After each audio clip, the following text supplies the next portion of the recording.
When the dust finally settles and the confetti falls, all that's left is the light. There it is, the Cowboys are the champions. Shining through the victory, gleaming off the prize, sparkling off a ring.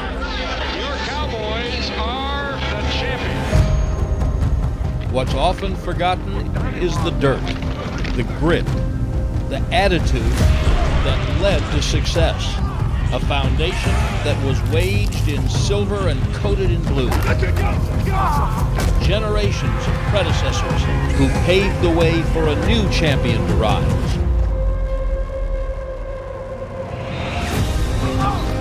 It's never easy. It's not supposed to be. It'll take everything you got. Every step, every rep, every second from here on out, there's one goal in mind. It's time to stir up the dust. It's the 2020 Dallas Cowboys Training Camp Kickoff Special presented by American Airlines. Welcome into the Star in Frisco, everybody. I'm Kyle Yeomans, and over the next hour, we preview this year's training camp and the new era of head coaches as Mike McCarthy takes the helm of these Dallas Cowboys. And while there's always new optimism around an NFL season, there's something special about this year. And to say that there's no place that I would rather be would be a complete understatement, because it's finally time to start talking football again. And that's exactly what we're going to do over the next hour. We've got 16 guests lined up, and then later on a one-on-one interview as I interview Stephen Jones about this upcoming training camp and some of the challenges these Dallas Cowboys have had to go through throughout the offseason. But before we get to that, let's take a look at some of the training camp dates up and coming here in the next week as the end of the preseason training camp phase comes to an end here on Wednesday. On Friday, August 14th, first full practice in shells for Mike McCarthy's squad here from the Star in Frisco. He said earlier this week that he wants to spend the majority of his time outside and on the natural grass field. They'll get a chance to do that coming up on Friday. Then August 17th, the start of weekday 8 a.m. practices for the Dallas Cowboys. As Mike McCarthy says, he's a morning guy, so they'll get things done early and out of the heat. But when we come back, we get things kicked off with the question of how will this non-Oxnard training camp really affect the 2020 NFL campaign? We'll talk to the writers from DallasCowboys.com next. The Dallas Cowboys Training Camp Kickoff, presented by American Airlines, is brought to you by AT&T, Ford. Visit your local Ford dealer. Ford is the best in Texas. Academy, the official sporting goods retailer of the Dallas Cowboys. And by American Airlines. Travel with confidence. Official airlines of the Dallas Cowboys.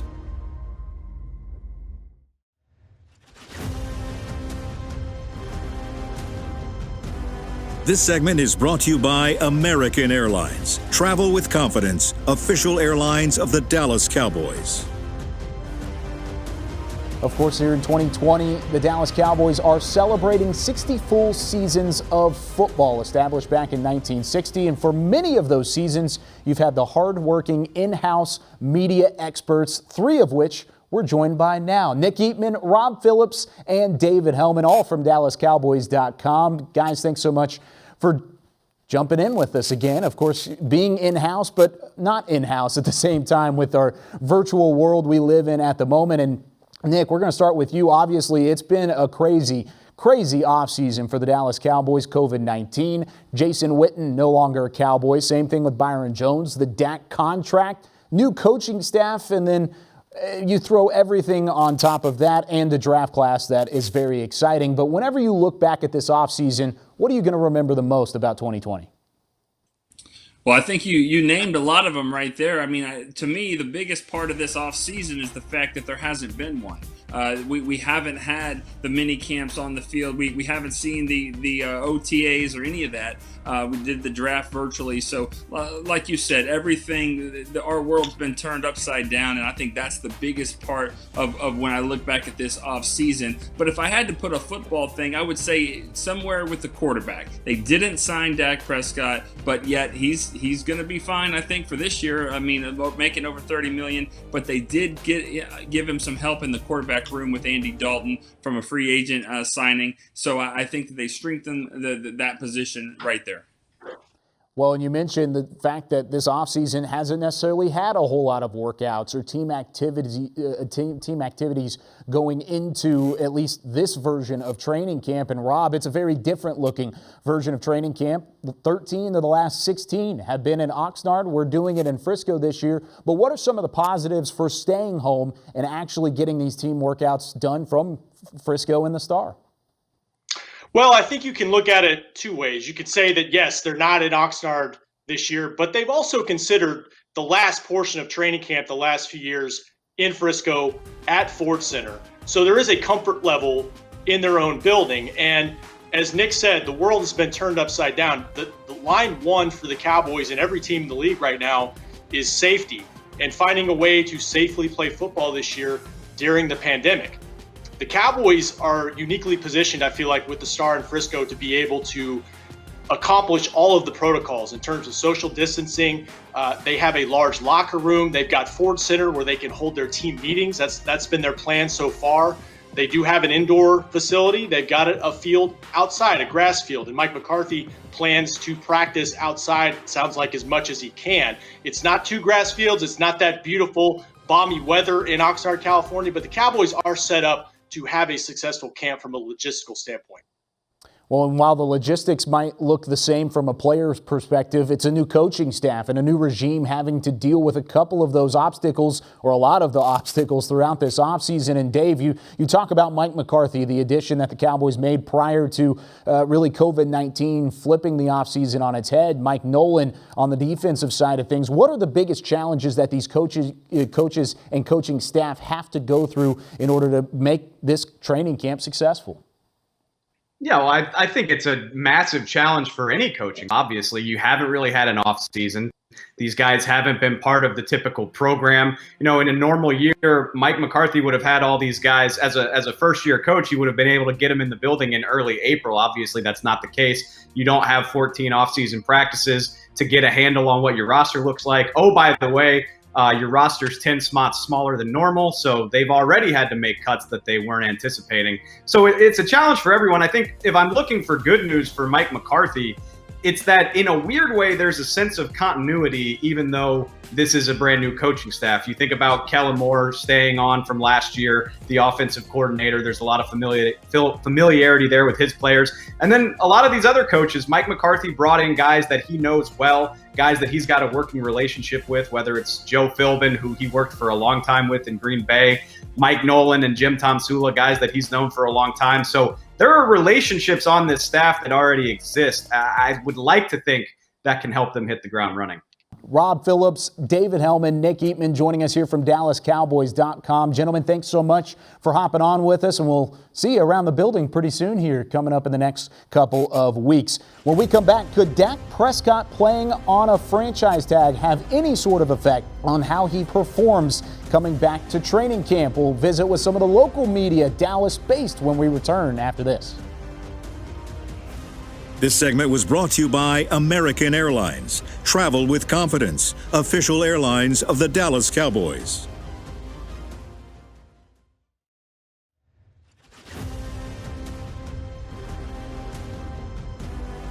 This segment is brought to you by Miller, the only beer of the Cowboys.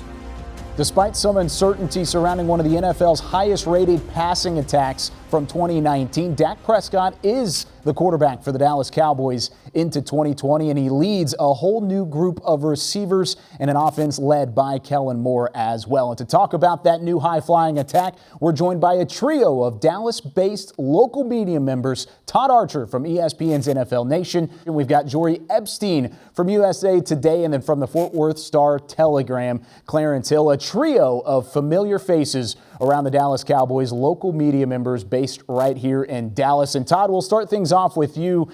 No long-term deal for Dak Prescott and company. They weren't able to figure something out in the offseason. Instead, he'll play on that franchise tag, $31.4 million.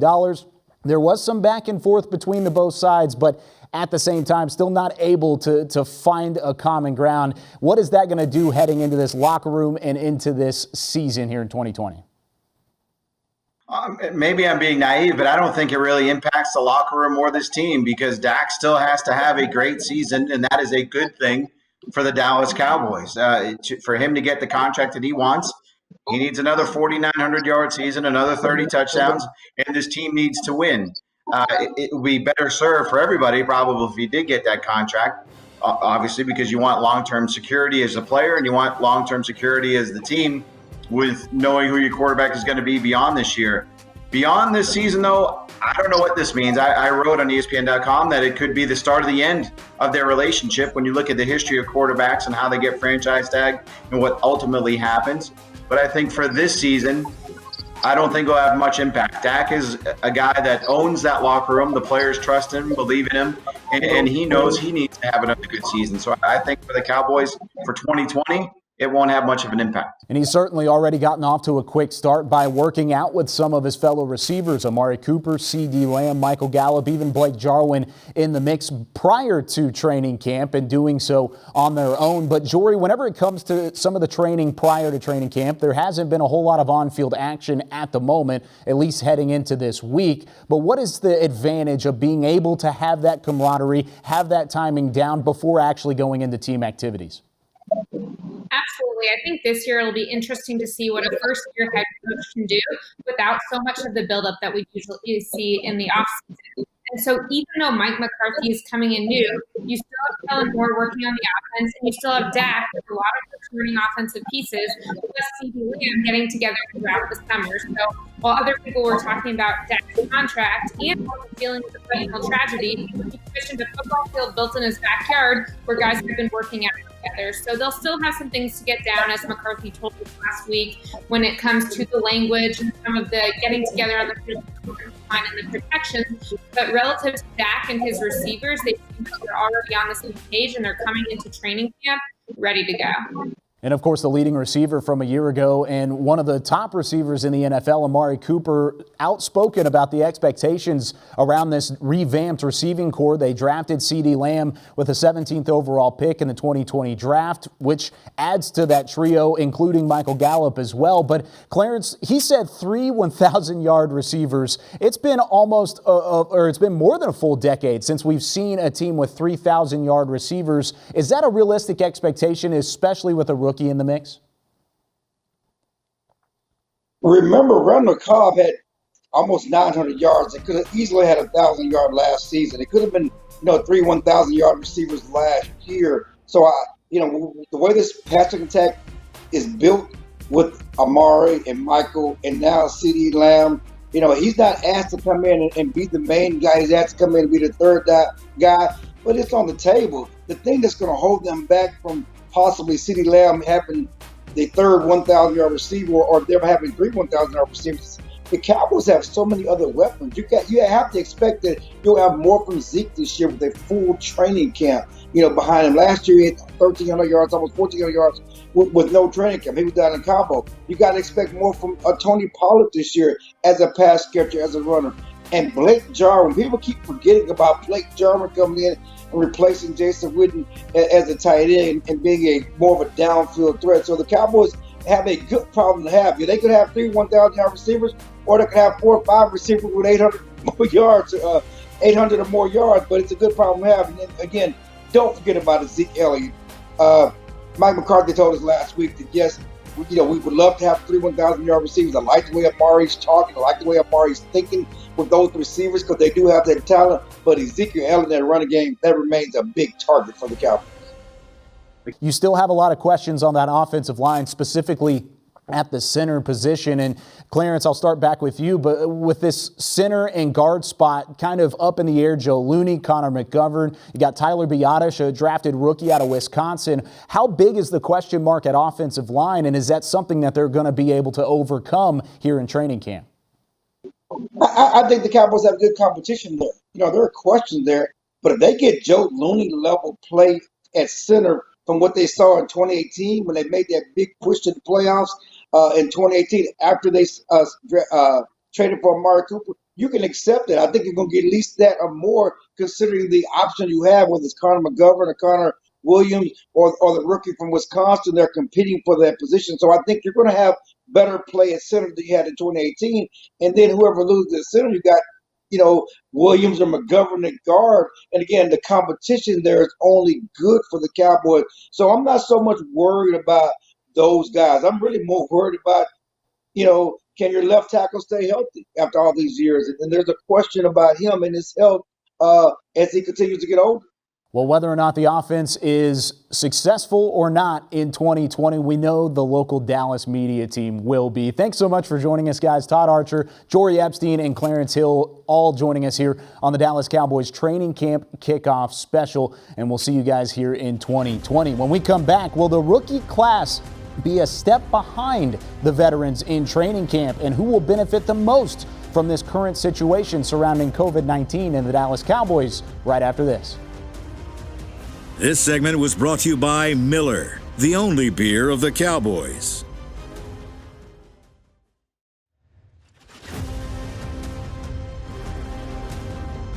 This segment is brought to you by American Airlines. Travel with confidence, official airlines of the Dallas Cowboys. With the exception of a couple key additions on the offensive side of the football, things look relatively similar for Kellen Moore and company heading into 2020, but that is not the case for Mike Nolan on the defensive side of the football. And as we look at that defensive side, we're breaking down the X's and O's with three of our personnel experts, a panelist of a trio that pretty familiar around these Dallas Cowboys. Bucky Brooks from the NFL Network, the athletics draft expert, Mr. Dane Brugler, and making his triumphant return to the television side of things, Mr. Bryan Broaddus. Guys, thanks so much for joining us here on the Dallas Cowboys Training Camp Kickoff. And Bucky, we're going to start with you. There's a lot of optimism around this defensive side of the football, some key new additions when you're talking about Clinton-Dix, Gerald McCoy, even the draftees in that secondary. But what are some of the things that those new additions are going to have to do heading into training camp in order to make an impact in year one? I think really it's just adjusting to Mike Nolan's system. Mike Nolan is a guy who has said that he wants to keep the 4-3 defense, but he's really a 3-4 disciple. So how does he marry up what he believes in, that 3-4 with the 4-3 personnel that they currently have? You've seen the additions with Gerald McCoy and Dontari Poe coming in. They wanted bigger defensive tackles so they could allow their linebackers to run and chase. LVE moving in the middle linebacker, having Jalen Smith being able to play on the weak side. This enables them to run and chase, to play the style that Mike Nolan wants. And then I think the big thing with the changes in the secondary, they want to produce more turnovers, playing more split safety coverage, cover 4, so they can get eyes on the ball and hopefully generate more turnovers off tips and overthrows. You had Clinton-Dix, who had 2 interceptions last year. Trayvon Diggs, a draft pick who had 3 interceptions during his season with Alabama. But, Dane, when you're talking about that draft class, of course, Diggs coming from Alabama. You have Tulsa's Reggie Robinson, a pair of corners that are going to try and make an impact as rookies. You can throw Bradley and I in there on the defensive side of the football. But what's a realistic expectations for those defensive rookies heading into their first year in Frisco? Well, it's always tough when you talk about rookies initially going to the league. We have a brand new coaching staff here, but you throw in everything else with the pandemic and learning the playbook and getting the execution down with the coaches and that hands-on training with, an abbreviated camp, and, the preseason's different. It's going to be really interesting to see how these guys can adapt. But when you talk about the defensive players that this team drafted, you're talking about players that were seniors. They were veterans for that team. Trayvon Diggs for Alabama one of the best press man corners in this past draft. What he did for Nick Saban in that squad, as a former offensive player, he just had a way of getting his hands on the football.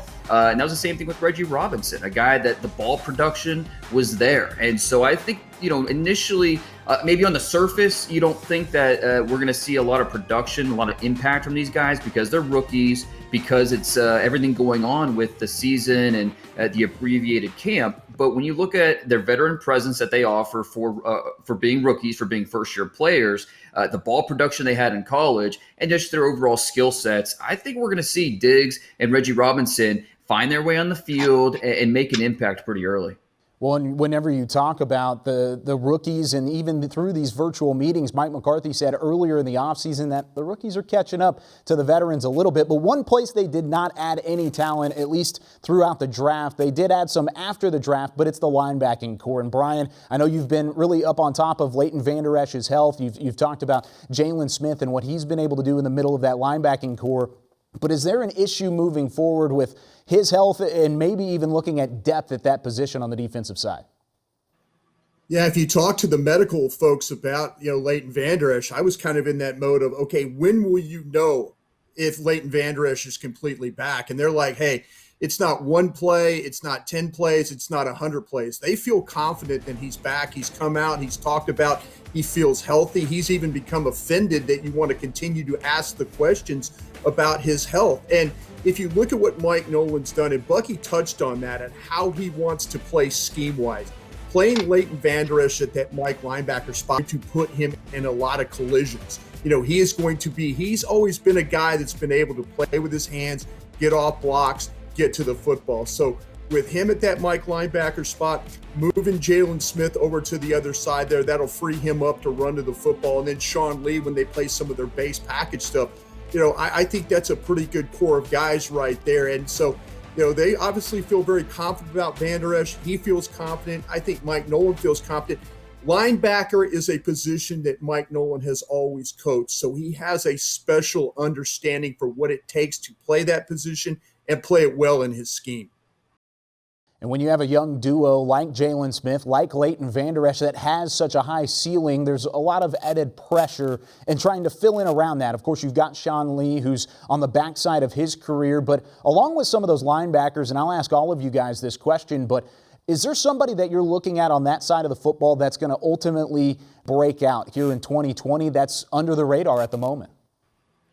Yeah, I think, the guy I would focus on is Luke Gifford. And, Luke was brought in last year with the previous staff. And so sometimes, you need a sponsor to kind of help you along here. And, Luke was having a very productive camp. He was having a very productive preseason, and he got hurt, and then really kind of came back and was kind of showing some things late. But I think that he's a guy, it's a veteran group with Joe Thomas and Mark Lillard. Those are guys that you kind of have an understanding of what type of player they are. But I think Luke Gifford is a guy, to me, if you watch what he did at Nebraska, rushing the passer, the way he was chasing the football, the way he was able to get in passing lanes and stuff like that, gave me a little hope that the previous staff and the scouts had an understanding of what he can do. And as a young guy, I'm excited to see him as part of this group. Yeah, and that's a good point, because he was, someone that wasn't talked about as a highly rated prospect, but when he got to camp and he started making some plays, he started to stand out a little bit. And, we could talk about the secondary. There's a few guys in contract years. I'm going to go to the defensive line, where I don't know that I expect a breakout year, but I'm really intrigued by what we're going to see from Tristan Hill this year. Of course, the second round pick 2 years ago. Last year, we just didn't see a lot from him. We knew as a young player it was going to take some time for him to adjust. Now, he's not part of this new regime, this new coaching staff. He's from the previous coaching staff. We saw them bring in, Gerald McCoy and Dontari Poe. They drafted Neville Gallimore in the top 100 pick. So where does Tristan Hill fit on this team? Can he do enough to say, hey, I belong here. I'm going to make an impact. I was worthy of that second round pick that they used. I think there's a lot of pressure on Tristan Hill to say, hey, I'm not the forgotten guy here. I am still, I was the first draft pick in that 2019 class, and this is why. So can he show that this year? There's a lot of pressure on him to do so. You know, Dan, it's funny that you bring up that defensive line because I think the edge rusher position opposite DeMarcus Lawrence may be the most important position. And these guys may not be breakout players. They're not necessarily under the radar, but Aldon Smith, Randy Gregory, and Bradley Anae, which one of those guys is going to emerge as a consistent presence opposite DeMarcus Lawrence? Because you need to have two pass rushers to be able to be effective as a high-level defense, and I just need to know which one of those guys is going to be able to emerge. I know Aldon Smith looks great physically. He's coming back. He's battled his demons. Can he get on the field and give them something? Can Randy Gregory, if reinstated, finally be the player that he thought he was going to be when they drafted him out of Nebraska? And then Bradley Anae, who is an Energizer bunny, when I watched him at Utah, he certainly has the ability to get to the passer. How quickly can he acclimate to the pro game? That's what you want to see. But one of these guys needs to pop for the Dallas Cowboys defense to be what they wanted to be this season. It's a little surprising to hear from all three of you guys that it's the front seven where you're going to see some different playmakers emerge over the course of this 2020 season, whether it's the linebacking core or that defensive line. But either way, they're going to have to find a little bit more production. And I kind of want to go back to Trysten Hill for a second, you guys. And Dane, you mentioned it. He's a second-round draft pick, has a lot of high value placed in him already. And after a very disappointing rookie season, what does he bring to the table whenever you have Neville Gallimore and you have the new additions of Poe and McCoy in the middle beefing up that defensive line? What exactly does Hill bring to the table as a specific prospect and still a young player? Yeah, he's a quick twitch player. We saw that in the UCF tape, but we knew there was going to be a learning curve there. Very young, both on the field and off the field. So, the coaches really needed to take him under their wing to make sure he understood the playbook and he was able to execute. And we just didn't see a lot of that. And so it's really unrealized talent at this point for him. Can he get on the field? Can he do enough where, he can beat out maybe a Neville Gallimore on the depth chart where he's going to be a backup and see some of that part of that rotation. There's a lot of pressure on him to do so, or he's going to be the forgotten guy in this defensive line rotation. Here's why he could be a very critical player. Dontari Poe and Gerald McCoy are both older guys, and we're counting on those guys to be able to really control the point of attack. But what happens if injury or declining play forces you to have to go deep down the line at the depth chart? Trysten Hill is certainly talented enough to be a contributor. With a clean slate and a new coaching staff, maybe early in camp, he can flash enough to get into rotation. And then once he gets onto the field, maybe he shows people that he's that player that we thought he would be at UCF. Yeah, I think, guys, the pandemic was probably the worst thing in the world for Trysten Hill. He needed an off season in the weight program. He needed to be around every single day working out. He needed to understand what it took to become a pro. He saw a little bit of a glimpse of that. With Rod Marinelli was his sponsor, really, was his champion. Rod gave up on him. He really did. They stopped coaching him, and that's a shame with a player like that. The kid has talent, but this pandemic, he needed a really, really good offseason, working out in the weights, conditioning, learning toughness, all these things. He's got the talent, but, man, I think he's behind the eight ball right now. He's going to have to do a lot of catching up.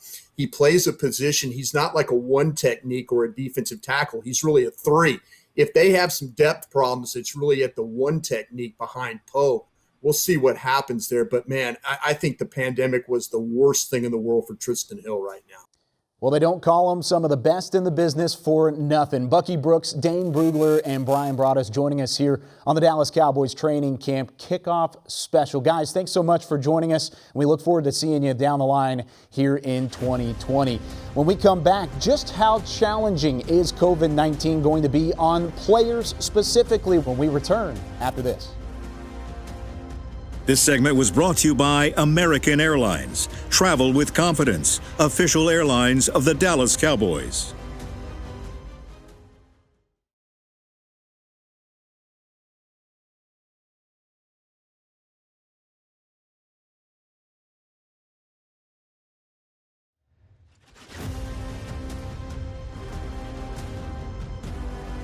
This segment is brought to you by Miller, the only beer of the Cowboys. Kyle Yeoman's back with you, and as we continue to cover all our bases, we've talked to local media, national media, and now we talk to those who have been with the Cowboys and have been on the gridiron wearing the star on the side of the helmet. 2 Super Bowl champions, and we'll talk about 6 Super Bowls combined between the two of them. The playmaker, Mr. Michael Irvin, and 3-time Super Bowl champ, Mr. Nate Newton, joining us. And gentlemen, thanks so much for hopping on with us here this afternoon. And ultimately, there's so many different things surrounding this training camp. You talk about COVID-19. You talk about the fact that it's at the Star and not in California like it has been in 13 of the last 16 years. But Mike, we'll start with you. You've been a part of 3 championship level training camps. What's different between maybe a championship level training camp or getting off to a hot start? Well, listen, and this thing, as you mentioned, is going to be so interesting and so different than anything we have ever seen, I think, in the National Football League. But what I think the saving grace for the Dallas Cowboys is hearing Mike McCarthy talk about he is the one that has to do most of the learning. We remember what went on in Green Bay and how the word was he's pretty stuck in his ways and stubborn. But he talked about when he got that job that he's made some adjustments. And all of us, we can take a lesson from that. You can listen to some of the criticism, but you go away for a moment, you work on yourself, and you come right back. In the NFL, they make you prove it. You can't just talk it. They make you prove it, and he's proven it by saying, I'm going to allow this offense to do what they've done, even some of the stuff they did last year to become the number 1 offense, and I will integrate into that offense. I say that's a great job by him by making that change.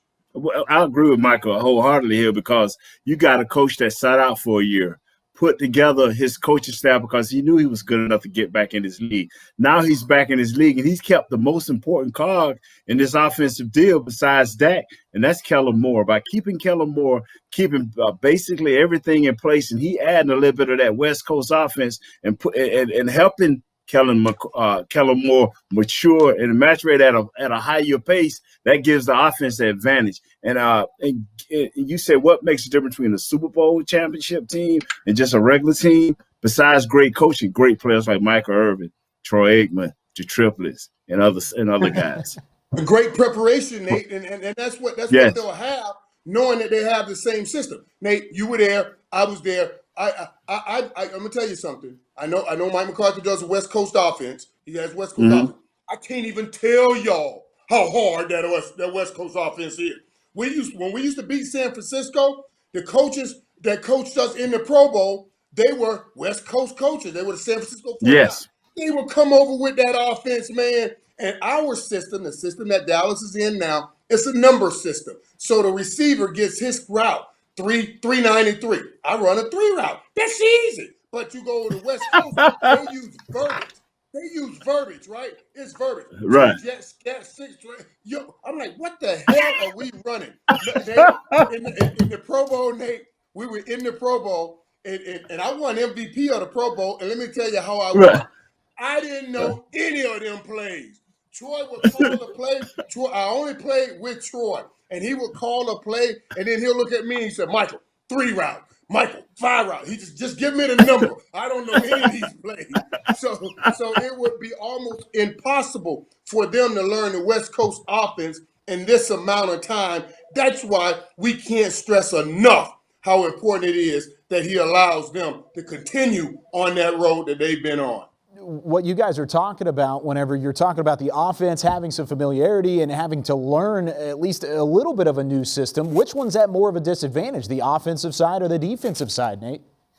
The defensive side.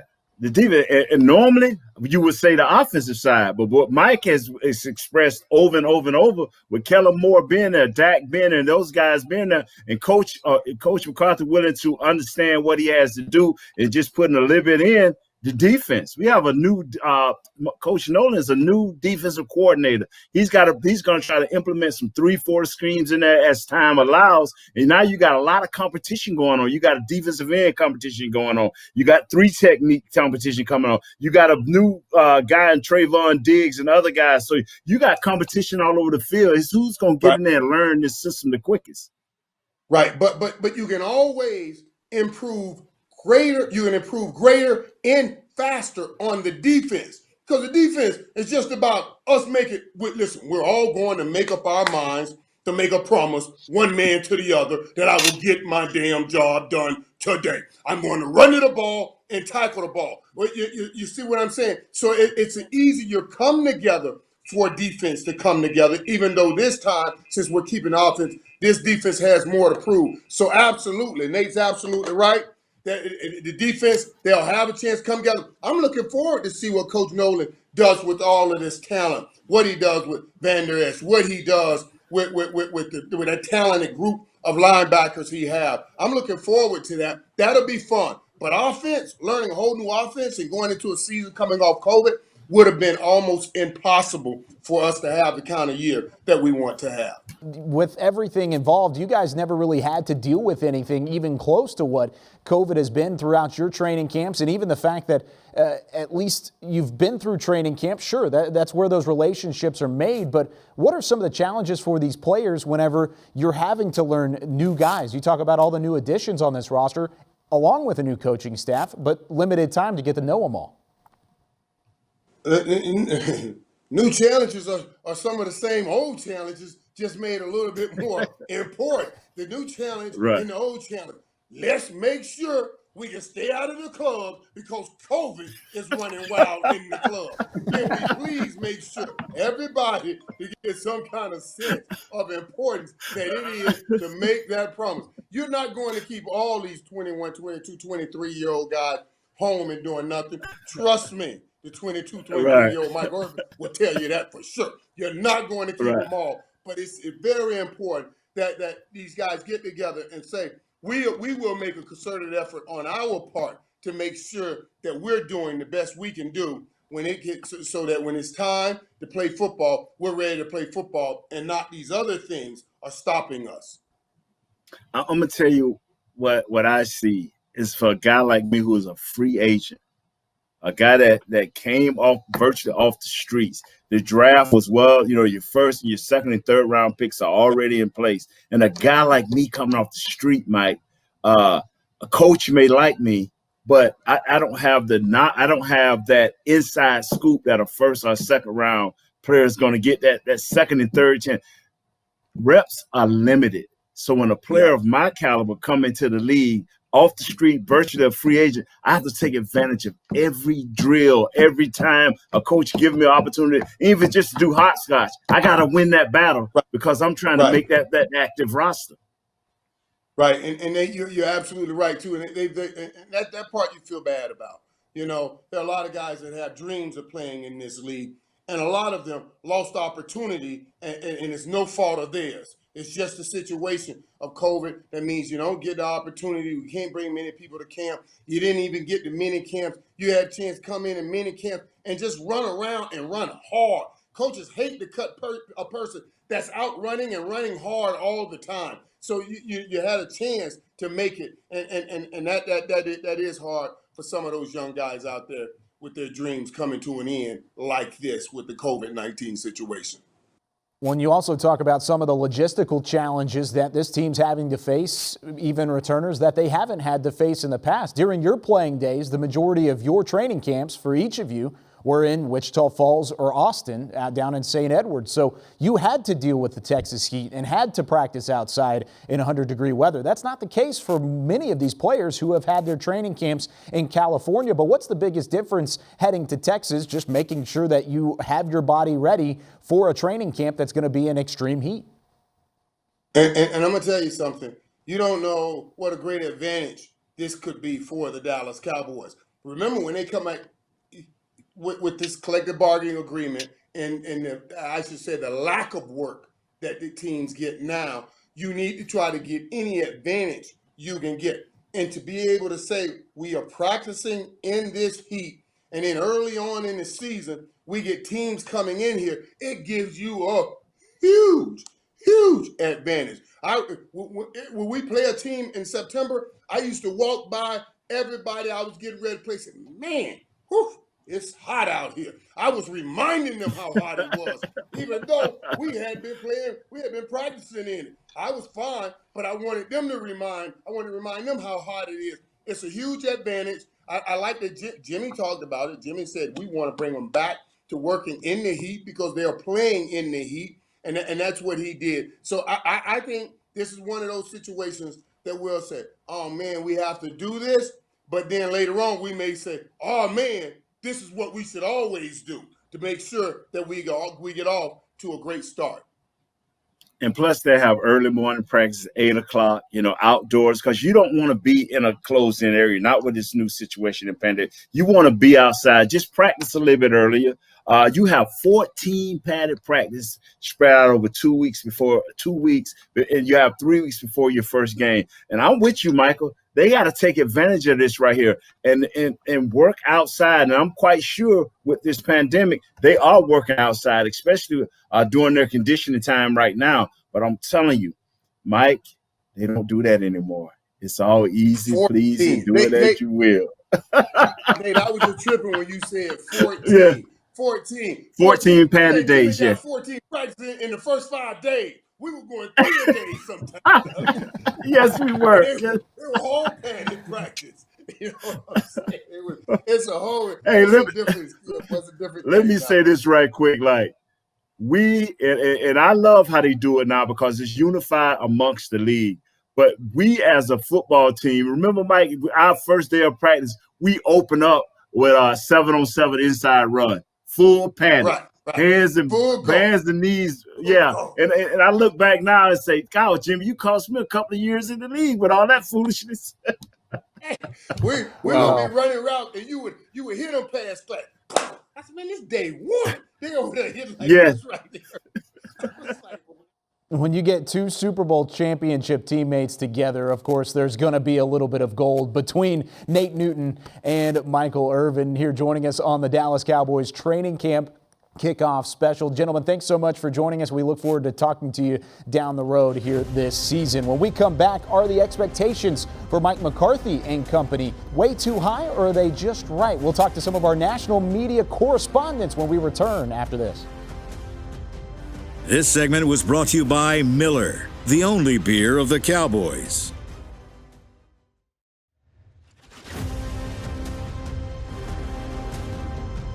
This segment is brought to you by AT&T. Over the course of the franchise's history, the Dallas Cowboys have earned the moniker of America's team for many reasons. One of those reasons, they've been covered by America's greatest reporters, and we've got a trio of them nationwide here on the Dallas Cowboys Training Camp Kickoff Special. Jane Slater from the NFL Network, Jarrett Bell all the way from Virginia for USA Today, and the great Ed Werder joining us today. Well, thank you so much for doing so and hopping on with us. And Jane, we're going to start with you. Of course, Mike McCarthy in his first season as the head coach for the Cowboys and entering a training camp with a ton of question marks, a ton of obstacles to go through as the head coach for a new franchise. But are the expectations a little bit too high for Mike McCarthy after an 8-8 season a year ago? I think they're more manageable given the situation with COVID, right? I mean, when you look at some of these teams that have gotten, I also cover the Saints. They've got an offense that's been there for over a decade. He's coming in here and talking already last week that the terminology is so brand new for him. In fact, he hasn't had a lot of time really to have any front-facing interaction with Dak Prescott. I actually think it's a good thing that this is an offseason where we're not talking about the Dallas Cowboys and the lofty expectations and goals that we have for them, because I think that's often when we see the Cowboys fail to meet the mark. So maybe by setting the bar so low this year and focusing on these other high-powered offenses in the NFC, maybe that's giving them a little bit of a wiggle room. You set the bar low enough, maybe they'll exceed them, because so many times here in the past, the bar's been set so high for them. I've found myself guilty of sitting there at training camp, seeing the offense and thinking, wow, this is it. We haven't been having a lot of dialogue, even though Amari Cooper helping all of us talk a little bit about this offense when he set the expectation level for 3,000. And I love my guy, Ed Werder. I know it wasn't intentional, but we were all asking the same question. Well, what does that mean for Ezekiel Elliott if you've got 3 wide receivers with the expectation of 3,000 yards? So to answer your question, I think they're manageable expectations given COVID. I just think people want to see them do slightly better than 8-8. the last 8-8 team to go on to win a Super Bowl the year following was that 08-09 New Orleans Saints. Of course, Sean Payton, Drew Brees as a part of that organization. Cowboys trying to do the same thing. But just as you mentioned, Jane, you talk about some of these off-the-field distractions. You could call it just different mindsets going into the season. And Jarrett, you wrote a fantastic piece about Dak Prescott and his advocacy for social justice over the last couple of months. And I kind of want to ask about the mindset for some of these players going into training camp. How easy is it to get their mind back on football with so many things off the field? Yeah, it's going to be interesting when you think about the players all around the league processing these dramatic situations that have happened off the field. And, you know, I talk about Dak Prescott and his social justice efforts, but also, as Jane alluded to, just the pandemic itself. So two major situations that all of these players have to process. I think without having an off season to work out and show up for OTAs and going through the virtual situation, it may be a relief for some of these players to actually get back to the environment of playing football, provided that they pass the daily COVID test, of course. But I think that they need that structure. They need to get back into a flow like so many people in America on their respective jobs in terms of getting back to finding some sort of normalcy, even though that won't be the description for the NFL's season as we know. It's going to be an uncertain ride, and there could be a lot of twists and turns. But from the football standpoint, yes, you have to get back to trying to hone your craft and win games, I guess. I feel like everybody's a little bit rusty after coming back from a COVID break in their daily jobs, and it is a relief to get back to work for some of these players, and it should be interesting moving forward. But Ed, you've been around this football team and around the NFL for quite some time, almost 40 years of work covering the NFL. But where does this team specifically, roster-wise, situational-wise, kind of stack up against Cowboys teams of the past? Well, the circumstances surrounding the team and the season are obviously incredibly unique, if not entirely unprecedented. But from a matter-of-fact standpoint, I would say that if you look at the roster and the coaching situation, it reminds me very much of the 2007 team that was making the transition from Bill Parcells to Wade Phillips. In both instances, Jerry Jones hired someone with previous head coaching experience. Both teams had an established high-end quarterback to be the starter. They both had a lot of offensive talent on that side of the ball. I would argue that maybe Wade Phillips inherited a far superior roster when it comes to defensive personnel, and that was his area of expertise, unlike Mike McCarthy, whose expertise is on the offensive side of the ball. And obviously that team went from being a playoff team in Parcells' final year that lost its opening game to Seattle to a team that went 13-3 and then became the first team in the current playoff format to lose its postseason opener at home to the New York Giants. But I think there are a lot of similarities between those two teams. You mentioned how that 2007 team went 13-3. They came from a 9-7 year prior with Coach Parcells at the helm in 2006. So if you're seeing that kind of jump, Cowboys fans are going to be happy moving into 2020. But whenever you look at this division, Mike McCarthy's not the only new head coach. You've got Ron Rivera, Joe Judge for Washington and for New York, respectively. But Ed, whenever you look at the makeup of the division, what's the biggest challenge that lies ahead for these Cowboys? Well, I think you can argue, Jane made the point about the continuity that the New Orleans Saints enjoy, not only with their quarterback and their head coach, but their defensive coordinator. I think that kind of continuity is going to pay huge dividends in this unique season where there hasn't been an offseason of any kind, where training camps have been shortened, where preseason games have been entirely eliminated. It's going to make it awfully hard for these new coaches to implement their systems, to evaluate their players. I mean, Mike McCarthy went 200 days without, from the day he was hired till he finally got to address his team in full. And even that was a unique situation. So I think the continuity can't be overstated. And so I think the Eagles, who won the division last year, who have won the division's most recent Super Bowl, returned Doug Peterson, returned Jim Schwartz as the defensive coordinator. return their starting quarterback. I think that kind of continuity is going to make it very difficult for teams like the Cowboys, the Giants, and the Redskins. I think it's really a two-team race, quite honestly, just like it was last year between the Eagles and the Cowboys. Just how many games is this uncertainty and this lack of an offseason going to cost these teams that have changed coaches early in the year? Yeah, let me just hop in on that too. And when you think about the Cowboys and their continuity, the one thing that they do have going for them is Kellen Moore calling the shots. I mean, we're talking about the number one offense in the NFL last season, and they still have Ezekiel Elliott, Dak Prescott. They've got most of the offensive line now.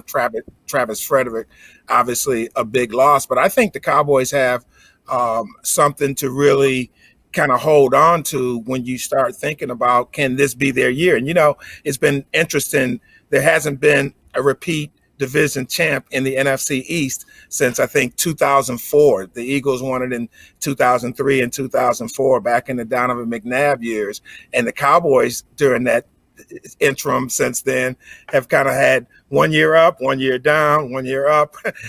So this is an up year expectation-wise, I think, for the Cowboys. And, sometimes when a new coach comes in and he takes over a team that had a measure of success, we get to find out exactly what that coach is worth. Now, as Ed alluded to, the circumstances this year make that, terribly challenging, if you will. But I think the Cowboys have some things that they can rally around.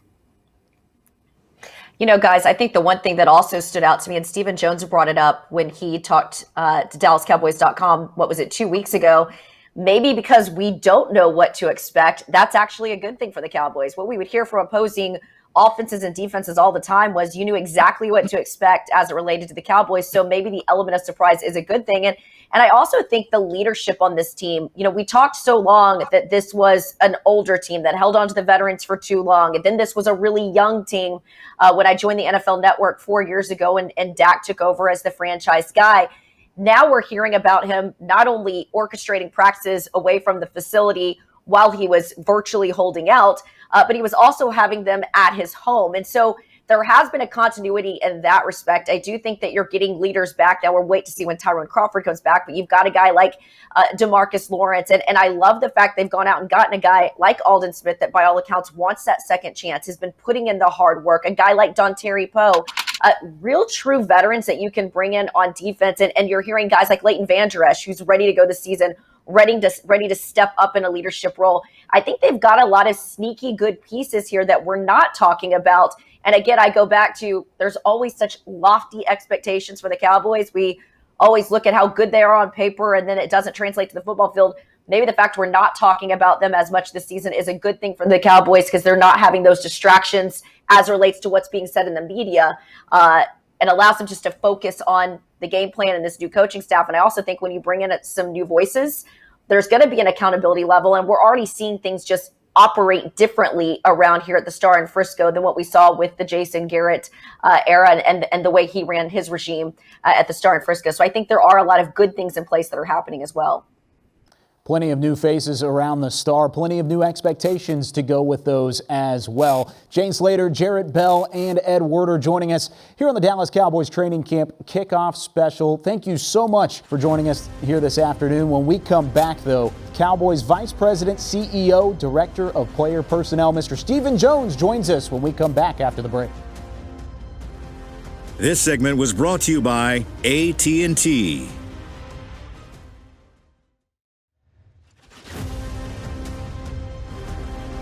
This segment is brought to you by American Airlines. Travel with confidence, official airlines of the Dallas Cowboys.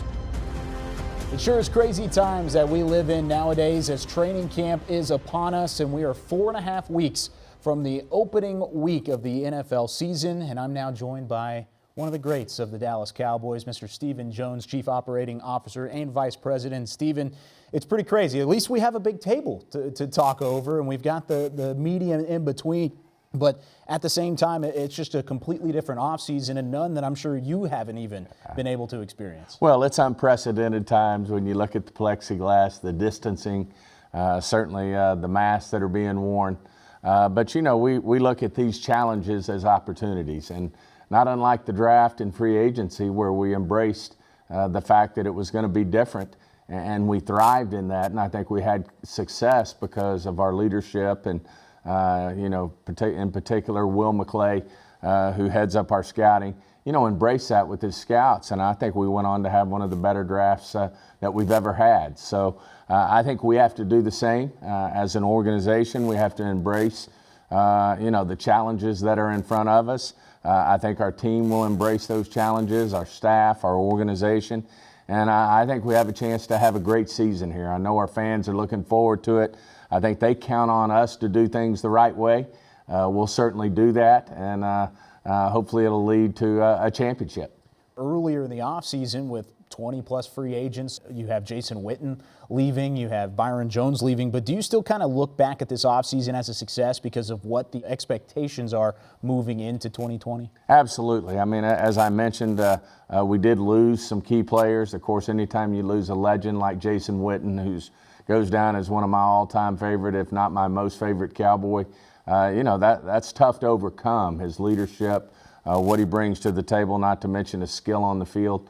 But I think at the same time, we were able to prepare this football team in free agency in a way that we didn't necessarily have any glaring needs going into the draft. And then we were able, which we like to do, is pick the best players available. And certainly we weren't necessarily slated for a receiver with that first pick, but when C.D. Lamb's sitting there, a player that we had very high up on our board, then it gives you that opportunity to make that pick, and which ultimately leads to a great draft. So, even though we lost some players, I feel like we're a better football team in the off season as we head into the season right here than we were when the season ended. So, and then you talk about the addition of Coach McCarthy and what he brings to the table. He's got skins on the wall, as Bill Parcells used to say.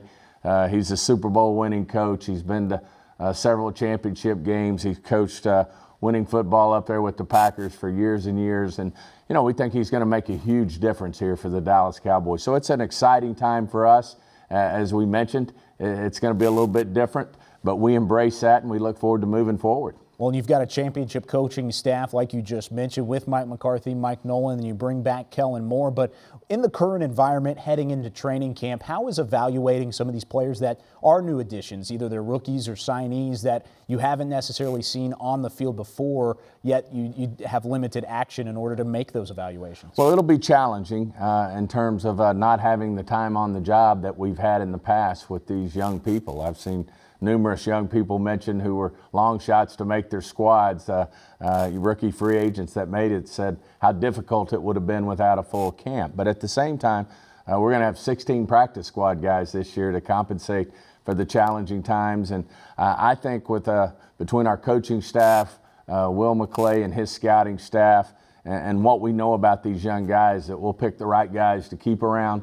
And hopefully, these are guys that are going to develop into great football players. You always look forward to finding those college free agents like a Miles Austin or a Tony Romo that go on to make a huge difference for your football team. And we hope one of those may be sitting in our college free agent class. Well, and you also, of course, have a heavy hand in selecting some of these players and piecing together that roster. Is there anybody that you have seen, at least heading into training camp, that you expect that might be under the radar to have a breakout year in 2020? Like you said, it's difficult because we hadn't been around them that much, especially the guys that we didn't, draft early. I mean, the obvious ones are the ones that we picked early and often, like C.D. Lamb and Gallimore and those type Diggs. All those guys are people that we're counting on to come in and play right away. But, until we really get to see these guys out here move around on the field, the later round picks and the college free agents, it's difficult to speculate. But I'm sure there's going to be some guys who grab our coach's attention right away, grab our attention, and they'll find our way to the roster. Are there any changes that are going to be made to these practices with the limited amount of time and then also no preseason to go with that are going to look different than what you've seen in the past? And what are some of those changes? Yeah, well, I think the biggest thing is going to start with our head coach. I mean, he's going to do things differently. I mean, certainly every head coach we've had through here have their own way of going about having success. And we've had some great coaches through here, whether it's Jimmy Johnson, Barry Switzer, Coach Bill Parcells. You know, they've all had their unique way of going about it, and Jason Garrett had his way. I'm sure Mike's going to have some changes. I already know he is because I've seen his practice schedules, and he certainly has a certain way he likes to go about it. In his mind, with a new team not having preseason, he says is going to give him more time, continuous time to work with this team versus a preseason where you have the big breaks. Now, you don't get to see these rookies in game-like situations, but you certainly get your football team prepared, and certainly young guys that we feel like can help early will certainly get that preparation as well. So I think it will be different. The other thing is because these guys weren't in an off-season program this year, they didn't have the off-season strength and conditioning, which is very competitive. They didn't have the mini camps, the quarterback schools. All of these things are things that we're going to have to do to catch up. We're doing that now as we get them in shape, and then we'll get into the phase 2 and phase 3s where we really start playing football and get them prepared to open up the season. Lots of optimism heading into the year. Thanks so much for joining us. Stephen Jones here on the Dallas Cowboys Training Camp Kickoff Special. When we come back, we'll wrap things up and get you ready for the opener as we head into Cowboys Training Camp here in 2020. This segment was brought to you by American Airlines. Travel with confidence. Official airlines of the Dallas Cowboys. The Dallas Cowboys Training Camp Kickoff, presented by American Airlines, was brought to you by Texas Lottery, Lincoln, the official luxury vehicle of the Dallas Cowboys, Miller Lite, the only beer of the Dallas Cowboys, Reliant, an NRG company, and by American Airlines. Travel with confidence. Official airlines of the Dallas Cowboys. Wrapping things up here on the Training Camp Kickoff Special presented by American Airlines. Wanted to thank all of our guests throughout the course of the show for joining us, and thank you for tuning in. Be sure to stay up to date for everything Dallas Cowboys Training Camp on DallasCowboys.com. I'm Kyle Yeomans. So long, everybody.